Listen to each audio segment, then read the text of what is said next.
Bienvenido a este audiolibro basado en las enseñanzas del Dr. J. Vernon McGee, autor del estudio A través de la Biblia. Puede descargar gratuitamente un librito del mismo título en atravesdelabiblia.org/libritos.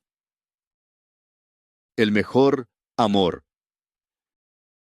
Los cuentos de hadas y los romances siempre terminan con un cuadro feliz y color de rosa de un futuro lleno de felicidad y contentamiento.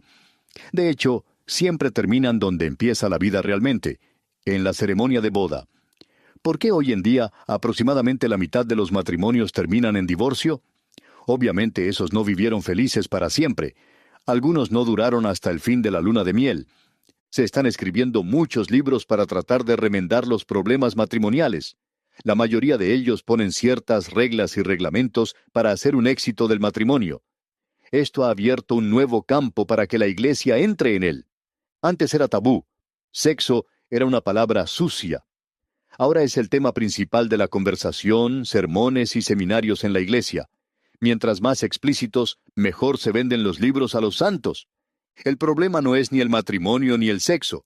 La salida del problema no es el divorcio. El problema es que la gente que se está casando no está preparada para una relación que solo Dios puede bendecir. La corrección debe hacerse antes del matrimonio, no después. Se requiere el tipo correcto de hombre y el tipo correcto de mujer para tener un matrimonio feliz. Dios promete un matrimonio feliz a sus hijos que son el tipo correcto de creyentes. Solo un hombre lleno del Espíritu puede ser la cabeza de su hogar. Solo una mujer llena del Espíritu puede responder a un hombre lleno del Espíritu. Cualquier cosa menos asegura un viaje difícil sobre el mar del matrimonio. Este viejo dicho todavía es correcto. Más vale prevenir que lamentar. Debo comenzar con un trasfondo algo negro, y confío en que el cuadro que pondremos sobre este trasfondo será de suficiente recompensa para justificar la introducción. Hay una obsesión hoy con el sexo que es positivamente aterrador y absolutamente alarmante. Solo hay que consultar la literatura contemporánea para reconocer esto. En uno de los periódicos británicos más populares, no hace mucho tiempo, se hizo esta declaración: la moralidad popular es ahora un yermo, cubierto de los escombros de convicciones rotas. Y fue un juez de la Corte Superior del estado de Massachusetts en los Estados Unidos quien dijo: en demasiadas universidades hoy en día, la promiscuidad sexual entre los estudiantes es un mal peligroso y creciente. El periódico Decisión de Billy Graham publicó un editorial sobre la iglesia y la crisis moral. En él había esta cita: así que nuestros jóvenes van viajando en el camino difícil hacia el infierno en una atmósfera que enfermaría a cualquier animal decente, y nadie cree que las cosas están tan malas como parecen.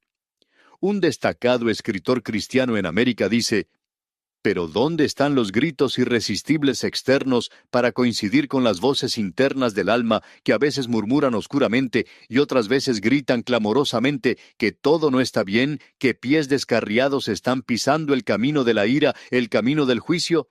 La respuesta no es simplemente aprobar más leyes.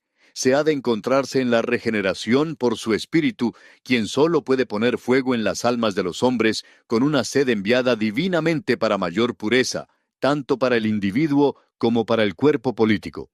Aparte de tal ardor y purga espiritual, los hombres se hunden bajo el peso y la corrupción de su propio pecado. Hay otras voces alzándose en alarma, pero alrededor de nosotros hay defensoras de este culto erótico que claman falsamente que todo este énfasis sobre el sexo es una señal de una nueva era tolerante y progresista. El hecho es que no hay nada nuevo acerca de eso. Además, no marca la entrada para una vida abundante. Al contrario, ha caracterizado la desaparición de todas las civilizaciones que han caído y están en declive: Egipto, Babilonia, Grecia y Roma, por nombrar algunas. El símbolo del sexo marca el declive y caída de muchas personas grandes y nobles. Es parte del estertor de la muerte de una nación en decadencia. La Revolución Francesa marcó la salida de la gloria de Francia. Y fue durante ese tiempo que una prostituta fue puesta en un altar y adorada. La excusa por prestar esta atención anormal al tema, dada por los proveedores de suciedad y libertinaje, es que la generación puritana del pasado puso la tapa sobre ello. La acusación falsa se hace que la Biblia y la Iglesia han mirado con malos ojos al tema del sexo hasta que hoy es tabú y solo se puede discutir en secreto. Ellos ponen la culpa para los fracasos matrimoniales de hoy día y el aumento de divorcios sobre la gran ignorancia de los jóvenes. Si solo supieran más de este tema fascinante, dicen ellos, habría éxito en el matrimonio. Y ellos juegan con el hecho de que a nosotros los americanos no nos gusta la censura y, por lo tanto, hasta el elemento más bajo de la sociedad debe estar libre para decir y publicar lo que quiera. Bueno, estos modernos flautistas de Hamelín están conduciendo a la generación más joven a un pantano moral de libertinaje con películas sucias y literatura pornográfica. Dan la impresión que uno debe conocer esta propaganda lasciva y salaz para ser sofisticado, suave y sabio. Estos soñadores sucios han inundado el mercado y el salón de clases hoy con esta obscenidad y depravación. Tanto que un padre moderno dijo, «No es cuánto debo decirle a mi hijo, sino cuánto sabe él que yo no sé». A pesar de este nuevo énfasis sobre el sexo, las cortes para el divorcio continúan produciendo su historia monótona de la tragedia del matrimonio moderno en números mayores. Ahora un conocimiento de lo físico puede tener su lugar en preparación para un matrimonio feliz, pero es inadecuado per se para tener un hogar feliz, y da un énfasis pervertido y anormal que no pertenece ahí. Alguien ha dicho, uno de los problemas con el mundo es que la gente equivoca el sexo por el amor, el dinero por inteligencia y los radios transistores por civilización. Este es el problema de la hora. La palabra de Dios trata el tema del sexo con denuedo, franqueza y directamente. No se maneja como algo sucio, y no es tabú ni teórico, sino que es claro y teológico. La Biblia es directa y trata con ello en lenguaje alto y elevado. Creo que es hora de que se escuche a Dios. Siento que el púlpito, desde hace tiempo, debe presentar lo que Dios tiene que decir sobre este tema. En el mero principio fue Dios quien los creó hombre y mujer. Fue Dios quien trajo a la mujer al hombre. Y yo quisiera añadir esto. Él no le dio a Adán una conferencia sobre los pájaros y las abejas. Dios les bendijo, y el matrimonio vino a ser sagrado y santo y puro. Y amigo mío, es solo la relación entre hombres y mujeres que Dios bendice aquí abajo. Él no promete bendecir ninguna otra. Él dice que si el matrimonio se hace según su plan, Él la bendecirá aquí abajo. Véase Génesis capítulo 1, versículo 27, y Mateo capítulo 19, versículos 4 a 6. Dios quiere que sus hijos sean felizmente casados. Él tiene un plan y propósito para cada uno de nosotros si solo le escucháramos a Él. Otra vez me refiero a nuestro texto. El Señor Jesús dice a la iglesia en Éfeso, «Pero tengo contra ti que has dejado tu primer amor». Apocalipsis, capítulo 2, versículo 4. Sin embargo, la iglesia en Éfeso es la iglesia en su mejor momento. Nunca ha estado en un nivel espiritual más alto desde entonces. En este día frío de apostasía, es difícil para nosotros concebir del plano alto al cual el Espíritu Santo trajo a la iglesia primitiva en su relación personal con Cristo. Los creyentes en la iglesia primitiva estaban enamorados de Cristo. Le amaban. Y 5 millones en los primeros siglos de la cristiandad sellaron ese amor con su propia sangre, muriendo como mártires por él. Yo quisiera hacer un cambio en la traducción de Apocalipsis capítulo 2, versículo 4. La palabra para primer amor es protan en el griego. De hecho, quiere decir lo mejor. Es la misma palabra que nuestro Señor usó en la parábola del hijo pródigo, en la cual el padre le pone al hijo la túnica protán, la mejor túnica se puede decir. A los creyentes efesios, Cristo está hablando del mejor amor. A esta iglesia, en su alto plano, en la cual entraba una frialdad, Cristo dice, «Pero tengo contra ti que están dejando, no lo habían dejado todavía, su mejor amor». La salvación es un asunto de amor. La cuestión que el Señor nos hace a todos es, ¿me amas? Él no está preguntando, ¿vas a ser fiel? Él no está preguntando, ¿cuánto vas a dar o cuánto vas a hacer? Él está diciendo, ¿me amas? El apóstol Juan lo dijo así en 1 de Juan capítulo 4, versículo 19. Nosotros le amamos a Él porque Él nos amó primero. El segundo libro que escribí fue sobre el librito de Ruth. Mi razón por escribirlo fue para mostrar que la redención es un romance. Dios tomó las vidas de dos personas ordinarias, un hombre fuerte y viril y una mujer bella y noble, y Él contó su historia de amor. En la historia Dios reveló al hombre su gran amor por él. Fue una manera de revelarnos este hecho fascinante a nosotros. La salvación es un romance. En la última carta de Cristo a la iglesia de Éfeso, aquí en Apocalipsis, Él da un aviso. No lo entendemos muy bien. Pero regreso a 30 o 40 años atrás a su primera carta a estos creyentes, escrita por medio de Pablo. La llamamos la Epístola a los Efesios. En esta epístola, él discute este asunto de amor matrimonial y lo compara al amor de Cristo por la iglesia. Este ha sido uno de los pasajes más mal entendidos en la palabra de Dios. Escuche, las casadas estén sujetas a sus propios maridos como al Señor. Efesios capítulo 5, versículo 22. Ha habido por muchos años un resentimiento natural contra esto por parte de algunos, especialmente mujeres muy dominantes.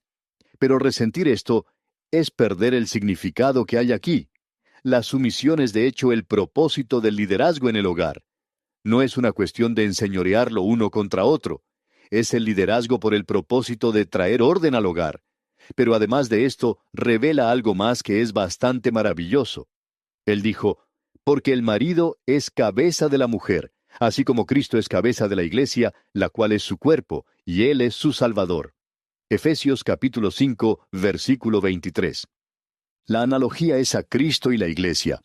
El matrimonio cristiano aquí abajo, si se hace bajo el Señor, es una relación miniatura de Cristo y la iglesia. El matrimonio cristiano es una adumbración de esa relación maravillosa entre Cristo y el creyente. El matrimonio cristiano y la relación de Cristo y la iglesia son sagrados. Ahora, a favor de escucharme cuidadosamente. El acto físico del matrimonio es sagrado. Es un ritual religioso, es un sacramento. No quiero decir un sacramento hecho por una iglesia, ni tampoco es hecho por una ceremonia del hombre. Pero es un sacramento que es hecho por Dios mismo, uno que Él santifica, y Él dice que esta relación es de revelarle a usted el amor de Cristo por su alma. Por lo tanto, la mujer ha de ver en un hombre a uno, a quien ella se puede ceder en un abandono glorioso. Ella puede darse entera y completamente y hallar cumplimiento y satisfacción en este hombre, porque este es el hombre para ella. Spurgeon tenía algo que decir en cuanto a esto. Ella se deleita en su marido, en su persona, su carácter, su afecto. Para ella, él no es solo el principal y el mejor de la humanidad, sino que en sus ojos, él es el todo en todo. El amor de su corazón le pertenece a él y solo a él. Él es su pequeño mundo, su paraíso, su tesoro escogido. Ella se alegra de unir su individualidad en la de él. Ella no busca renombre para sí misma. El honor de él se refleja sobre ella y ella se regocija en ello. Ella defenderá su nombre con su último suspiro. Bastante seguro está él donde ella puede hablar de él. La sonriente gratitud de él es toda la recompensa que ella busca. Aún en su vestido, ella piensa en él y considera nada bello que es disgustoso a él. Él tiene muchos objetos en la vida, algunos de los cuales ella no logra entender, pero ella cree en todos ellos y cualquier cosa que pueda hacer para promoverlos, ella se deleita en hacer. Tal esposa como una verdadera esposa se da cuenta de que la relación del matrimonio modelo pinta lo que debe hacer nuestra unidad con el Señor. Amado mío, ese es un maravilloso imagen de la esposa en un verdadero matrimonio cristiano. El hombre ha de ver en la mujer a una que él pueda adorar. Alguien dice, ¿quiere usted decir adorar? Quiero decir exactamente eso. ¿Qué quiere decir adorar? Usted encontrará que adoración es respeto que se le rinde a algo de valor. Si usted vuelve y lee las ceremonias antiguas de matrimonios, encontrará que el novio siempre dice, «Yo con mi cuerpo te adoraré». Eso es, él ve en ella todo lo que es de valor. Él debe amarla tanto que estaría dispuesto a morir por ella. Ahora la Biblia es muy expresiva, y no sé por qué debemos ser tan vacilantes en hablar claramente. Si usted va al Cantar de los Cantares, verá el cuadro del novio y lo que él piensa de su novia. Toda tú eres hermosa, amiga mía, y en ti no hay mancha. Cantares capítulo 4, versículo 7. Como el lirio entre los espinos, así es mi amiga entre las doncellas. Cantares capítulo 2, versículo 2. Eso es bastante expresivo, ¿verdad? Eso es lo que dice el novio. Ahora escuche las palabras de la novia. Mi amado es mío y yo suya. Él apacienta entre lirios. Cantares capítulo 2, versículo 16. No hay cumplido mayor. En ese momento de intimidad sexual, intencionado por Dios para hacer una éxtasis suprema y dulce, la esposa o le llevará a los cielos o le bajará a las profundidades del infierno. El marido o la colocará sobre un pedestal y dirá, yo te adoro porque no hallo en ti mancha. O si no, él la tratará con brutalidad. Cuando ocurre eso último, él acabará con el amor de ella, y ella le odiará y se pondrá fría y frígida. En la consejería encontramos que esta es una razón por la cual se quiebran muchos matrimonios. El bacteriólogo René Dubois, del Instituto Rockefeller, ha hecho esta declaración. Estar sin rumbo y con una falta de satisfacción constituye la causa más común de enfermedades orgánicas y mentales en el mundo occidental. Esta falta de satisfacción está quebrantando muchos matrimonios. Una esposa viene a estar insatisfecha y regañona, y el marido se satisface con una vida de mediocridad.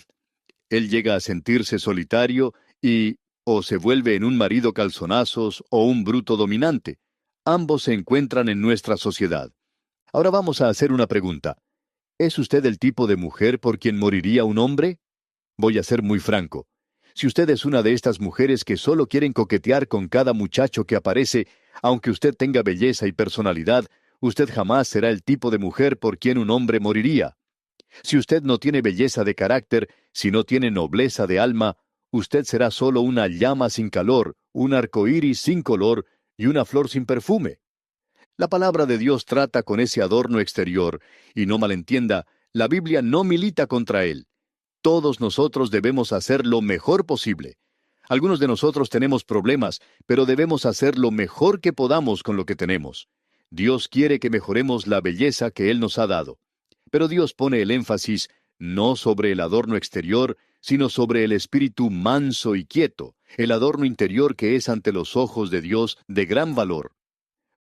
Vuestro atavío no sea el externo de peinados ostentosos, de adornos de oro o de vestidos lujosos, sino el interno, el del corazón, en el incorruptible ornato de un espíritu efable y apacible, que es de grande estima delante de Dios.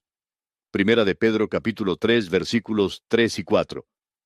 Ahora, joven, ¿es usted el tipo de hombre que una mujer seguiría hasta los confines de la tierra? Tal vez usted se ve como modelo, pero no tiene ningún propósito, ninguna ambición, ningún corazón por servir a Dios como cristiano, ninguna capacidad por cosas grandes y profundas, ninguna visión para nada. Si usted es ese tipo, una mujer no le seguirá muy lejos. Quizá ella le acompañe a sacar la licencia para casarse, pero ella también va a ir a obtener un divorcio después. Por todo el oeste de los Estados Unidos hay monumentos erigidos a la esposa y madre pionera. Noté uno el otro día mientras viajaba por Colorado. Ella es una mujer de buena apariencia que lleva un gorro de sol con sus hijos alrededor de ella. Se sabe que ella nunca fue a un psiquiatra ni a un consejero matrimonial. ¿Sabe usted por qué ella nunca fue a hablar con su ministro sobre la quiebra de su matrimonio? Porque un día un hombre le dijo, «Voy al oeste a construir una carrera y un hogar. ¿Me seguirás?» Ella dijo, «Sí, iré». Y ella aprendió que este hombre se pararía entre ella y el peligro. Ella tuvo muchas experiencias cuando él la protegía de indios amenazadores. Ella no tenía dudas en cuanto a si él la amaba o no, y él no dudaba de la lealtad de ella. Se amaban. Estos son el tipo de personas que establecieron a nuestro país. Es el otro elemento que está haciendo pedazos a nuestro bello país. ¿Cómo me disgusta verlo pasar? Yo sé que ahora mismo alguien está diciendo, «Predicador, yo no soy ese tipo de persona. No soy ningún héroe». Joven, Dios nunca dijo que cada muchacha se enamoraría de usted. 99 mujeres le pueden pasar y ver en usted solo el muchacho de al lado. Eso es todo. Pero déjeme decirle muy seriamente, uno de estos días pasará una mujer que verá en usted el caballero en radiante armadura. Es Dios que da esa química altamente cargada entre cierto hombre y cierta mujer. Quizá una joven está diciendo, «Pero yo no soy bella de cara ni de figura». Permítame decirle esto, Dios nunca dijo que usted atraería a todo hombre. Solo los animales hacen eso. 99 hombres la pasarán y verán más de lo que describió Kipling. Un trapo y un hueso y un mechón de pelo. Pero uno de estos días pasará un hombre que se enamorará de usted si usted es el tipo correcto de persona. Usted vendrá a ser su inspiración. Tal vez le inspirará a grandeza, a escribir un libro, componer una pieza maestra de música, pintar un cuadro o hasta predicar un sermón. Si usted es su inspiración, no le ignore, no corra de él. Quizá Dios los ha puesto juntos por esa misma razón. Si en el plan de Dios Él quiere que ustedes se casen, sí llegará ese. Tal vez usted está pensando, predicador, usted está en el reino de la teoría. Lo que usted está diciendo es idealista. Suena bien en un libro de cuentos, pero no pasa así en la vida. Usted está equivocada. Sí sucede así. Pienso en la historia de Mateo Henry. Si alguien jamás escribió un comentario mohoso, Mateo Henry lo hizo. Aunque es una gran obra, para mí es la cosa más aburrida que yo haya leído jamás. Pero cuando él vino a Londres como joven, conoció a una joven rica de la nobleza. Se enamoró de ella y ella le amaba a él. Finalmente, ella fue a su padre para contárselo. El padre, tratando de disuadirla, dijo, «Ese joven no tiene trasfondo. Tú ni sabes de dónde viene». Ella contestó, «Tú tienes razón. Yo no sé de dónde él vino, pero sé a dónde va y yo quiero ir con él». Y se fue con él. Se me recuerda otra vez la historia de Nathaniel Hawthorne cuando perdió su trabajo como vendedor. Él fue a su casa y se sentó en un sillón, desanimado y derrotado. Su esposa se acercó detrás de él, puso delante de él una pluma y papel y abrazándole dijo, «Ahora, Nathaniel, tú puedes hacer lo que siempre has querido hacer. Puedes escribir». Él escribió The House of Seven Gables, la casa de los 7 tejados, The Scarlet Letter, la letra escarlata, y otra literatura duradera, porque una esposa era su inspiración. El amor de ellos era eterno. En una de sus últimas cartas, la viuda de Nathaniel Hawthorne escribió esta esperanza inextirpable, la cual llegó a ser un ancla de consuelo en el dolor de su alma. Tengo una eternidad, gracias a Dios, en la cual conocerle más y más, o si no, me moriría en desesperación. Usted dice que estoy hablando de teoría, estoy hablando de hechos. Considere a Adán y Eva. Ese sí que fue un romance. Así también los maridos deben amar a sus mujeres como a sus mismos cuerpos. El que ama a su mujer, a sí mismo se ama. Porque nadie aborreció jamás a su propia carne, sino que la sustenta y la cuida, como también Cristo a la iglesia, porque somos miembros de su cuerpo, de su carne y de sus huesos. Por esto dejará el hombre a su padre y a su madre, y se unirá a su mujer, y los dos serán una sola carne. Efesios capítulo 5, versículos 28 a 31. Eva fue creada para ser una ayuda idónea para Adán. El lenguaje es tremendo. Ella fue tomada de su costado, no moldeada de la tierra como los animales, sino sacada de una parte de él para que él de hecho fuera incompleto hasta que estuvieran juntos. Dios la hizo la cosa más bella de su creación, y él la trajo a Adán. Ella era ayuda idónea, compensaba lo que a él le faltaba, porque él no era completo en sí mismo. Ella fue creada para él y llegaron a ser uno. Dijo entonces Adán, «Esto es ahora hueso de mis huesos y carne de mi carne. Esta será llamada varona, porque del varón fue tomada». Génesis capítulo 2, versículo 23. Permítame continuar en la historia a principios del siglo XII. Quiero relatar una historia que siempre me emociona. Es la historia verdadera de Abelardo y Eloísa. Cuando John Lord escribió su Great Women, Grandes Mujeres, él usó a Eloísa como el ejemplo del amor matrimonial. La historia concierne a un joven eclesiástico que se llamaba Abelardo. Él era un joven maestro brillante y predicador en lo que vino a ser la Universidad de París. El canon tenía una sobrina con el nombre de Eloísa, a quien él envió a estar bajo la enseñanza de Abelardo. Ella era una persona remarcable. Él era un hombre remarcable. Usted conoce la historia. Se enamoraron perdidamente. Pero según la terrible práctica de aquel día, y este día también, el matrimonio de un sacerdote se consideraba una desgracia duradera. Cuando John Lord escribió su historia, él dio esta introducción, la cual yo quisiera compartir con usted. Es casi demasiado bella para leer en este día. Es como una brisa empapada de rocío soplando desde el pardo de una montaña cubierta de flores sobre el balde para desperdicios y la posilga de nuestra literatura contemporánea. He aquí lo que escribió. Cuando Adán y Eva fueron expulsados del paraíso, ellos aún encontraron una flor, donde quiera que vagueaban, que florecía en belleza perpetua. Esta flor representa una gran certitud, sin la cual pocos serían felices. Sutil, misteriosa, inexplicable, una gran bendición reconocida igual por poetas y moralistas, paganos y cristianos. Sí, identificado no solo con la felicidad, sino con la existencia humana, y pertenece al alma en sus aspiraciones más altas. Aliado con lo transitorio y lo mortal, aun con lo débil y lo corrupto, es aún así inmortal en su naturaleza y elevado en sus metas. Al mismo tiempo una pasión, un sentimiento y una inspiración. Intentar describir a una mujer sin este elemento de nuestra naturaleza compleja, la cual constituye su fascinación peculiar, es como tratar de actuar la tragedia de Hamlet sin Hamlet mismo. Algo absurdo, un cuadro sin una figura central, una novela sin una heroína, una religión sin un sacrificio. Mi tema no es sin sus dificultades. La pasión o sentimiento son degradantes cuando están pervertidos, pero son exaltados cuando son puros. Sin embargo, no es el vicio que yo pintaría, sino la virtud, no debilidad, sino fuerza, no lo transeúnte, sino lo permanente, no lo mortal, sino lo inmortal, todo lo que ennoblece en el alma aspirante. Abelardo y Eloísa, habiéndose enamorado, no se les permitió casarse por la iglesia. Por lo tanto, fueron casados secretamente por un amigo de Abelardo. Él continuó enseñando, pero el secreto se descubrió cuando un siervo les traicionó, y ella fue forzada a un convento de monjas.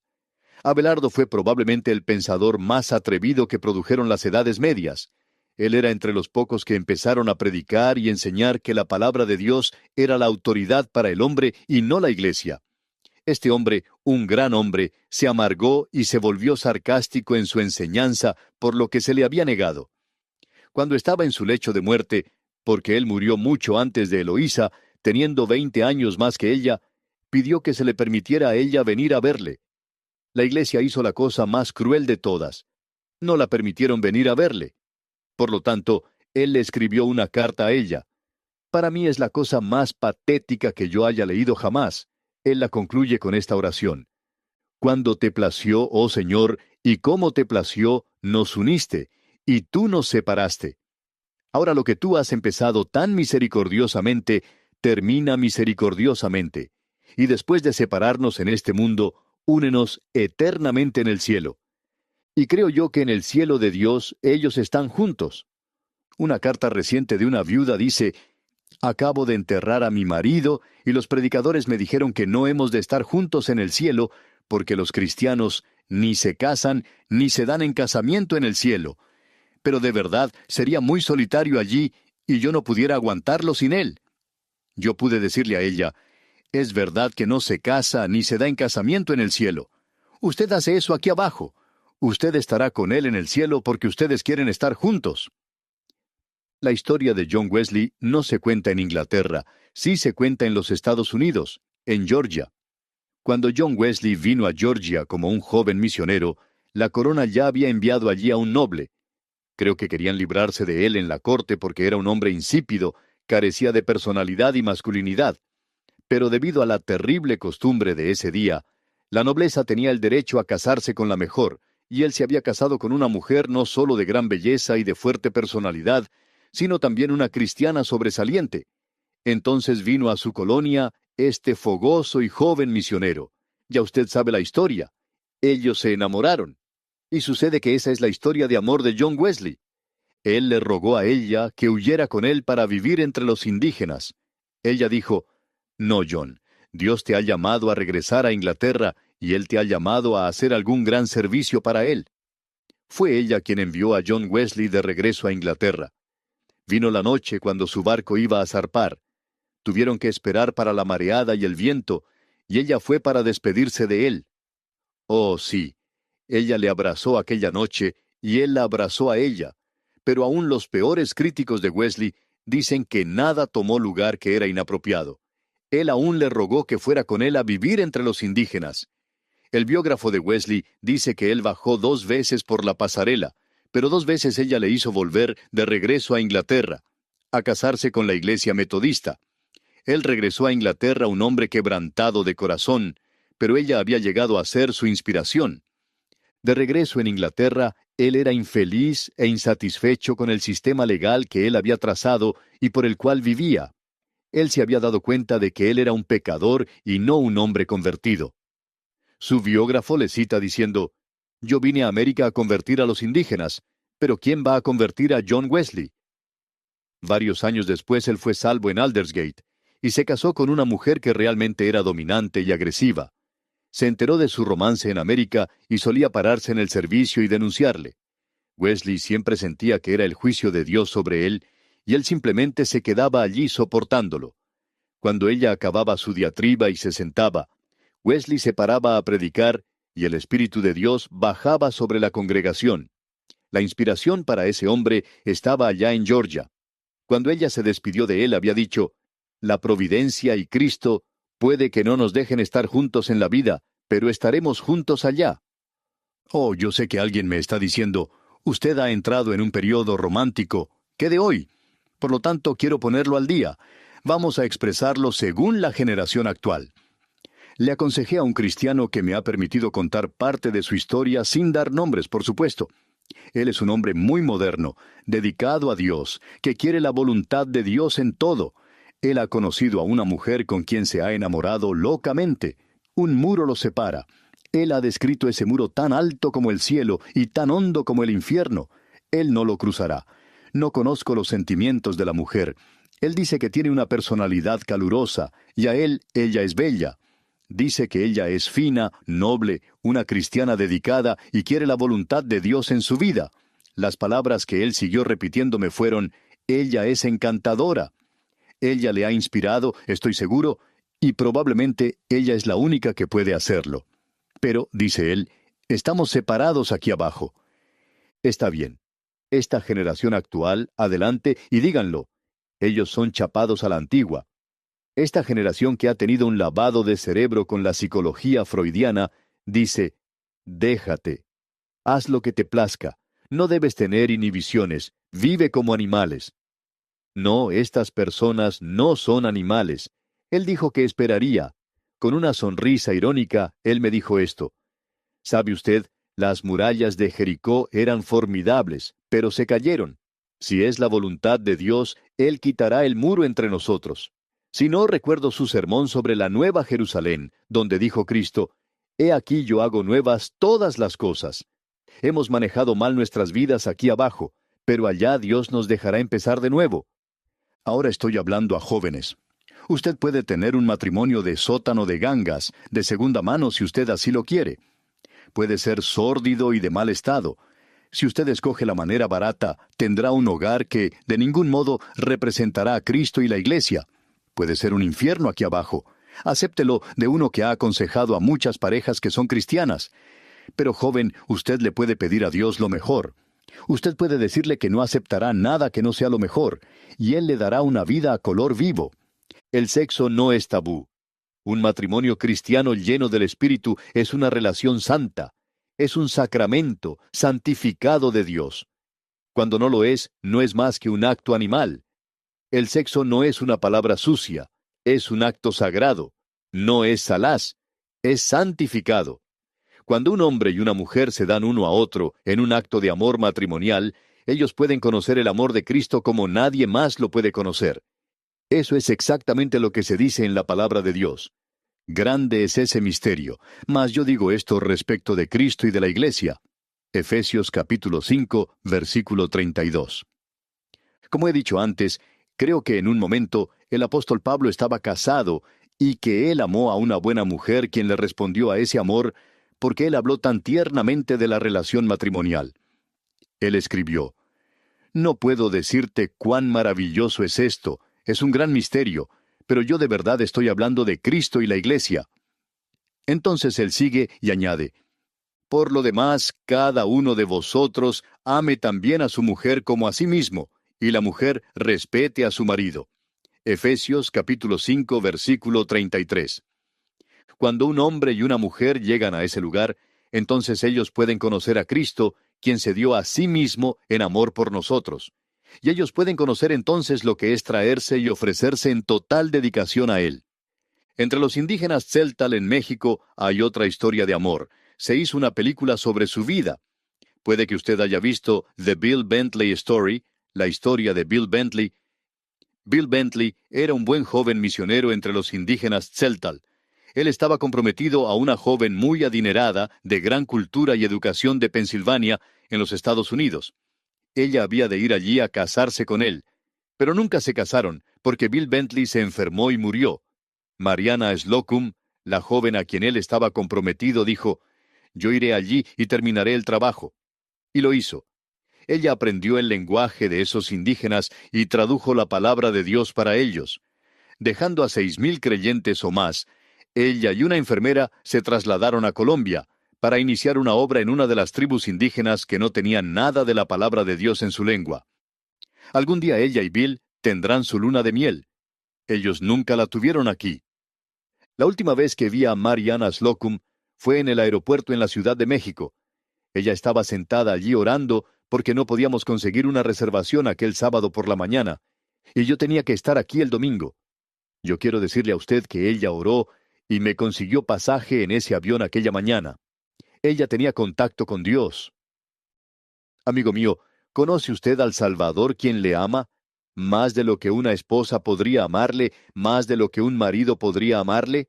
Él ha tratado con todos los medios posibles de decirle de su amor.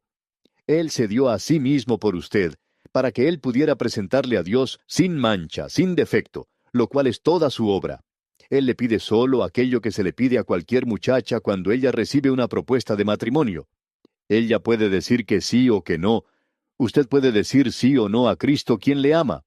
Y los de nosotros que somos los suyos, que Él nos guarde de dejar el mejor amor, que Él endulce nuestras relaciones aquí abajo y haga nuestros hogares verdaderamente hogares cristianos, exponiendo el amor de nuestro Salvador. Gracias por escuchar El Mejor Amor, una producción de Radio Transmundial. Visite nuestro sitio web transmundial.org para obtener más recursos gratuitos.